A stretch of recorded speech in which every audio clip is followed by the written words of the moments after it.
Hello everyone, hope you're having a wonderful day. Quick question. What would you do if one voicemail beep, a hungry stray at your door, and a viral rumor all threaten the home you're building for your child on the same day? Today we dive into Diep's story. A mum choosing between easy money and honest truth, a backyard garden that might save the week, and a market showdown where a single timestamp turns everything. If this pulls you in, don't forget to hit subscribe so you won't miss the next powerful story. Rain freckles my shoes as I step in. On the fridge, a crib payment curls under a weak magnet. He promised, then vanished. "Baby, what are you colouring?" I try for bright. "A garden," Nee says, planting crayons, pink vines, green squares, a stubborn blue sun. I smile, it shakes. "Why isn't Uncle James visiting today?" Silence, paper thin. I dial. Her baby photo shines under spiderweb glass. The machine answers, "Your subscriber.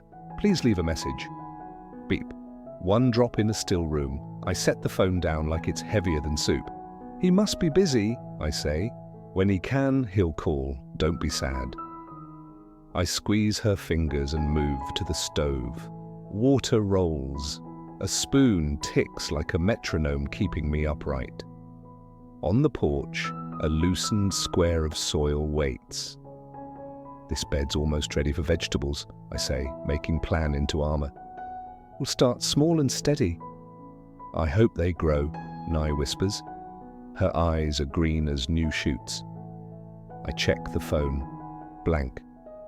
"Let's make noodles. Then we'll figure the rest out." Steam climbs. I blow and serve. "Eat, sweetheart." Vapor sketches the window. November light thins, far-off chickens scratch. "We need a fence," I murmur, half joke, half warning. "Or they'll strip the dirt." Nye giggles, chopsticks click against porcelain. A shadow flickers in the yard. A stray dog sits, brown eyes bright, tail writing careful circles. "Can we keep it?" Nye whispers. "We don't know whose it is," I say gently. "If it's hungry, it'll find a bite and wander home."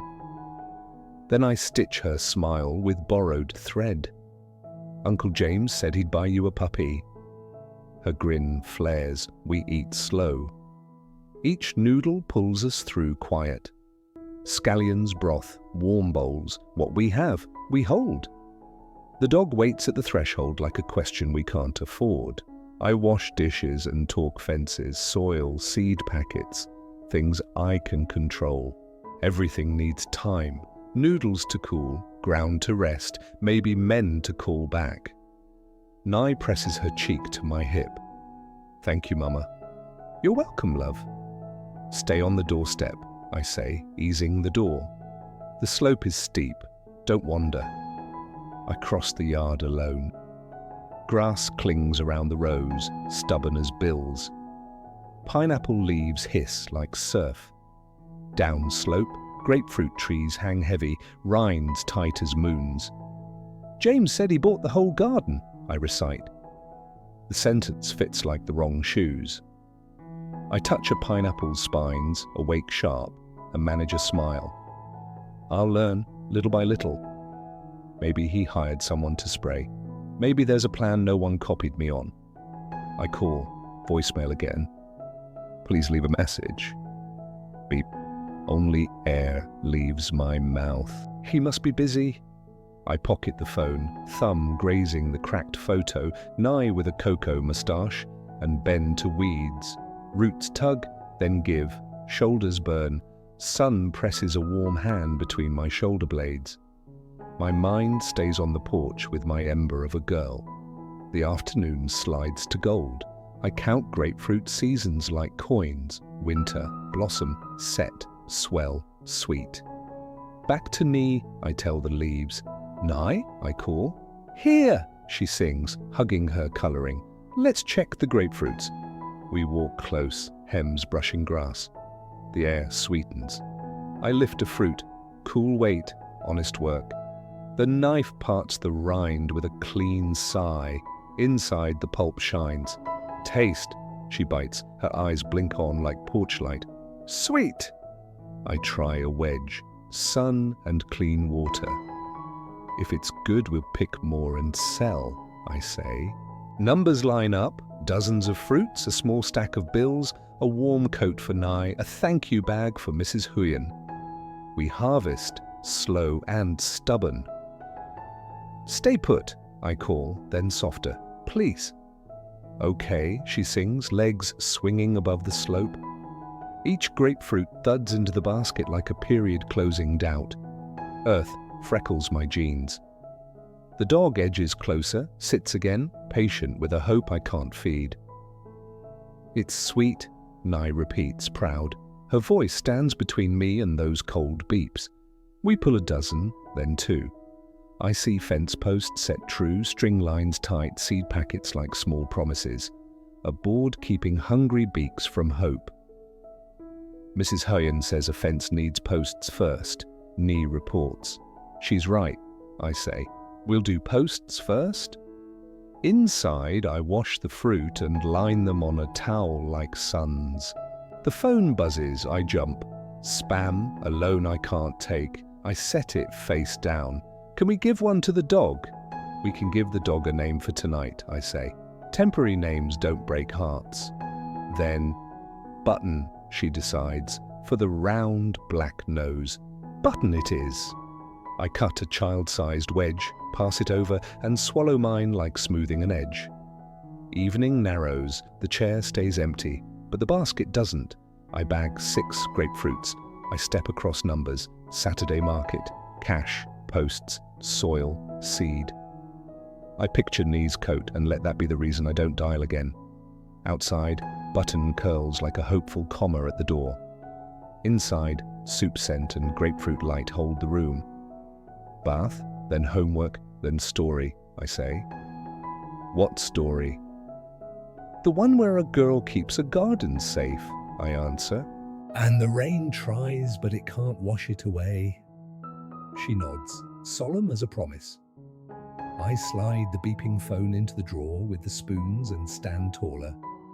We will fold towels, count coins, breathe slow. Button watches, tail ticking like a small clock. We will eat, we will rinse, we will read. Tomorrow morning, we will sell. Tonight, I choose posts first. Morning is kind enough to hold. We pack grapefruits, Button prancing at our heels, and head to the Saturday market. I carry the basket. Ly hugs our sign against her coat. Fresh, sweet, fair price. The clouds look undecided, the kind that let a little light through when you most need it. We take a corner near the flower store. I slice wedges and offer them on napkins, hands steady because they have to be. The first customer tastes, smiles, and buys 2 bags. For your girl's coat, she says, sliding an extra $1 into my palm. Hope is small, but it folds. By 10, the pile has shrunk. Ly counts the remaining fruit, whispering numbers like a spell. Then the air tilts. He arrives with a woman dressed for the internet. Ring light in her eyes, phone high, red light blinking. James. The name lands before the man. Hey everyone, the woman sings to the lens. We found someone selling fruit from a garden my boyfriend just purchased. Faces swivel. The flower seller lowers her gaze like a curtain. We grew these, I say, careful. We're buying fence posts. James speaks to the camera, not to me. We're not mad.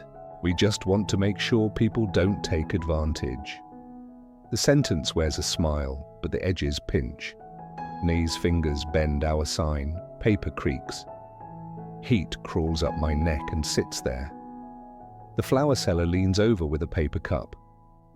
On the house, she murmurs, slipping me a folded note for posts, $15. We keep selling, slowly. A couple of customers who were halfway here drift away, embarrassed for reasons that aren't mine. At home, the second wave is waiting. The mailbox gapes, a neon slip shouts, "Final notice, power due." Monday 5:00 p.m. I do the math. Today's cash, minus rice, minus gas, minus school snacks. And Monday still glares empty. Hope comes with steam.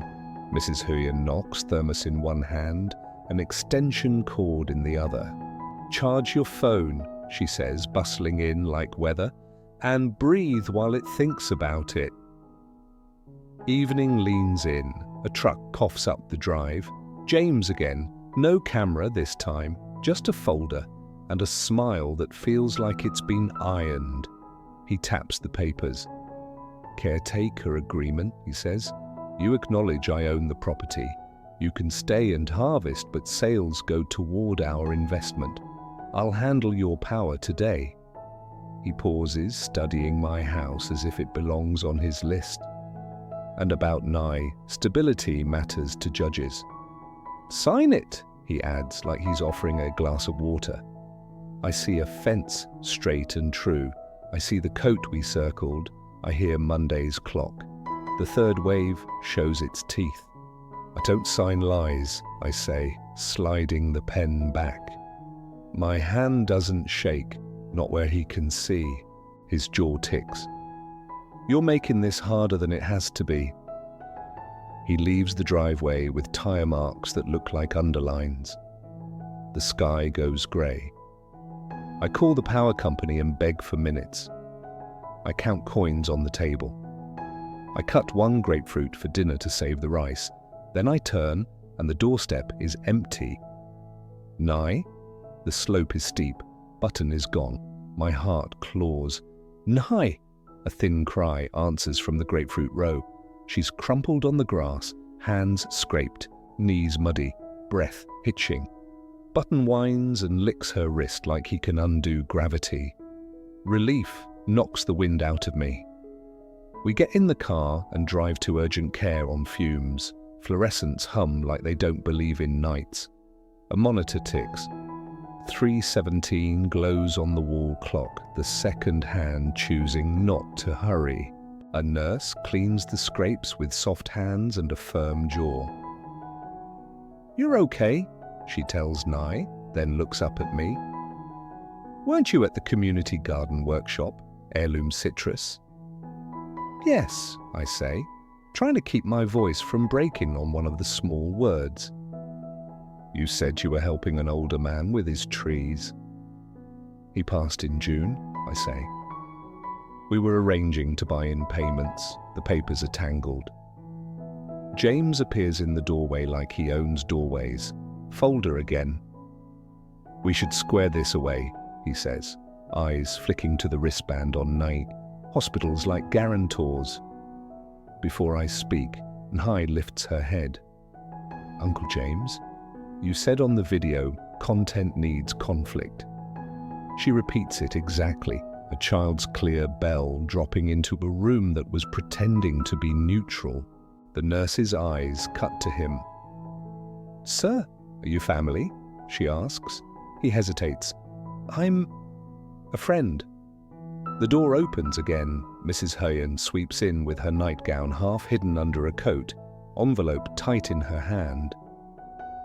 "The old owner left copies with me in May," she says, laying them on the counter.